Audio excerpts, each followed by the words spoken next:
ನಮಸ್ಕಾರ ಸ್ನೇಹಿತರೆ, ನೋಡಿ ಇವತ್ತೊಂದು ಜಾಗ ಬಂದಿದೆ. 3 ಎಕರೆ ಇರುವಂಥ ಜಾಗ ನೋಡಿ. ಫುಲ್ಲು ರೆಡ್ ಸಾಯಲು. ಏನು ಈ ಕಟ್ಟೆ ಇದೆ, ಇಲ್ಲಿಂದ ಸ್ಟಾರ್ಟ್ ಆಗುತ್ತೆ. ಇಲ್ಲಿಂದ ಸ್ಟಾರ್ಟು ಬೆಂಗಳೂರಿಂದ 150 ಕಿಲೋಮೀಟ್ರ್ ಆಗುತ್ತೆ. ಮೈಸೂರಿಂದ ಒಂದು 75-80 ಕಿಲೋಮೀಟ್ರ್ ಆಗುತ್ತೆ. ತಾರ್ ರೋಡಿಂದ 1.5 ಕಿಲೋಮೀಟ್ರ್ ಬರಬೇಕು ಹೈವೇಯಿಂದ. ನೋಡಿ ತುಂಬ ಚೆನ್ನಾಗಿದೆ, ಫುಲ್ಲು ರೆಡ್ಡು.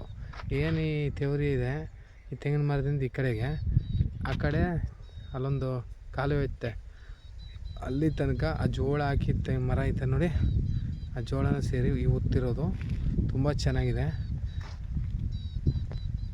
General property. ವಿಲೇಜಿಂದ ಇಲ್ಲಿ 1 ಕಿಲೋಮೀಟ್ರ್ 1.25 ಕಿಲೋಮೀಟ್ರ್ ಆಗುತ್ತೆ ವಿಲೇಜಿಂದ. ಚಾನಲ್ ರೋಡು, 30 ಅಡಿ ರಸ್ತೆ ಇದೆ. ಹಿಂಗೆ ಜಾಗ ತುಂಬ ಚೆನ್ನಾಗಿದೆ. ಇವರು 35 ಲಕ್ಷ ಫೈನಲ್ ಹೇಳ್ತಾ ಇದ್ದಾರೆ ರೇಟು. ಸ್ವಲ್ಪ ಕೂತ್ಕೊಂಡ್ರೆ ನೆಗೋಷಿಯಬಲ್ ಆಗ್ಬೋದು. 50,000 1 ಲಕ್ಷ. ತುಂಬ ಚೆನ್ನಾಗಿದೆ ನೋಡಿ. ತೋಟ ಅಕ್ಕಪಕ್ಕ ಎಲ್ಲ ಒಳ್ಳೆ ವ್ಯೂ ಇದೆ ನೋಡಿ. ಅಕ್ಕಪಕ್ಕದಲ್ಲಿ ಮನೆ ಎಲ್ಲ ಇದ್ದಾವೆ ನೋಡಿ. ಬಾಳೆ ತೆಂಗೆಲ್ಲ ಹಾಕಿದ್ರೆ ತುಂಬ ಚೆನ್ನಾಗಿದೆ. ವಾಟ್ರ್ ಸೋರ್ಸ್ ಅಂತೂ ತುಂಬ ಚೆನ್ನಾಗಿದೆ.